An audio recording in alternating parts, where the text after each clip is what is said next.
Donc, je m'appelle Flora Pilet, je suis chorégraphe et danseuse et co-directrice de la compagnie Noesis. Et moi, je suis Alexandre Le Petit, donc je dirige la compagnie Noesis avec Flora. Je suis dramaturge, metteur en scène et créateur sonore. La compagnie, on l'a fondée en 2015, 14, ouais, 14, 2014. Suite à notre rencontre avec Alexandre, on a décidé de travailler ensemble et de monter la compagnie Noesis. Et en fait, c'est aussi une rencontre sur un goût partagé pour la recherche, l'expérimentation, questions philosophiques, ontologiques, voilà, Et poétique. et poétiques, qui nous a rassemblés.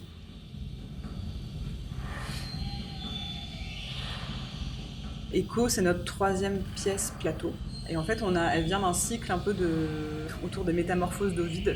On a commencé en 2017 avec Faces. Ce qui nous intéresse dans Echo, c'est l'idée du retour, du rebond, de la reconstruction, de la métamorphose permanente, c'est-à-dire la contradiction de la disparition ou de la mort finalement.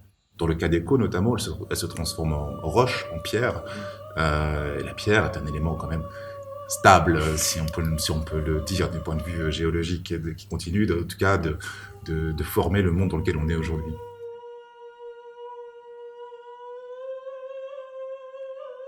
Du coup, moi, j'ai eu envie aussi qu'on se mette à travailler aussi sur cette histoire qui nous a interpellés parce que je pense aussi en tant que danseuse et chorégraphe, le fait d'avoir une femme dont le corps disparaît, il y a aussi toute cette symbolique où elle se fait rejeter par Narcisse et donc dont elle est amoureuse et puis finalement, voilà, elle se laisse mourir parce qu'elle a été rejetée. Enfin, donc moi, il y avait aussi quelque chose qui m'interpellait et avec lequel on n'était pas forcément. C'est une histoire qu'on avait un peu envie de réécrire aussi. Et donc il y a vraiment ces éléments dans son histoire, que ce soit la question de la voix, la question des eaux, la question de la disparition. Donc effectivement, comment faire réapparaître, en tout cas, nous on a utilisé ce terme de réparer. C'était un peu l'idée de comment on redonner un corps à Echo, comment lui redonner une vie, une force. Et d'ailleurs, le mécanisme, le phénomène physique, acoustique d'écho, c'est l'idée du retour. Et dans cette idée du retour, de la parole qui revient vers elle-même et qui se recrée en permanence, c'est toute la tragédie d'un point de vue de la fable d'Ovide, c'est-à-dire que Echo est condamné à ne pouvoir répéter que la deuxième moitié des phrases qu'on lui adresse, mais loin d'être uniquement un handicap ou une perte, elle recrée par là un nouveau langage. C'est un peu l'idée du langage qu'on a dans la première scène. Oui, tout à fait. Un langage reconstruit, renouvelé, renforcé, on pourrait dire, mais étrange, parce que nouveau.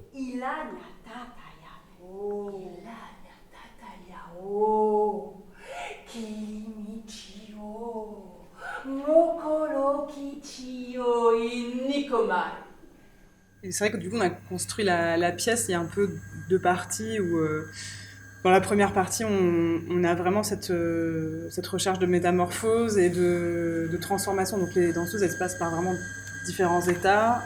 Il y a même à chaque fois une perte, en fait, puisqu'elles se terminent complètement au sol. On peut évoquer une sorte de mort, ou en tout cas de fin possible.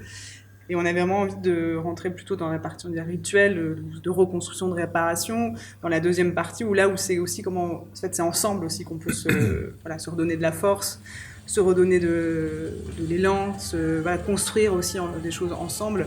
Et ça, c'est vraiment sur la deuxième partie de la pièce où il y a, à la fin de la première partie, ça pour imaginer que ça se termine là d'une façon un peu tragique où elles sont les trois allongées au sol et bon bah voilà c'est la fin et en fait non il y a ce nouveau souffle, ce nouveau départ mais cette fois-ci à trois qui du coup les anime et puis réorganise la pièce et termine sur les tableaux suivants.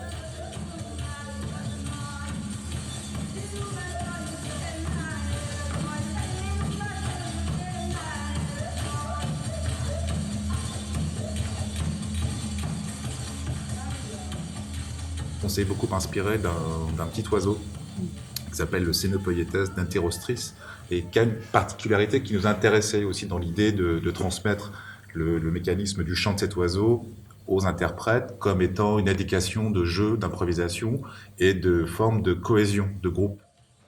Ça a à voir avec Echo parce que le Scénopoietes d'Antirostris, il va construire littéralement une scène sur laquelle il va se poser et ensuite, avant de chanter, il va écouter tous les sons autour de lui.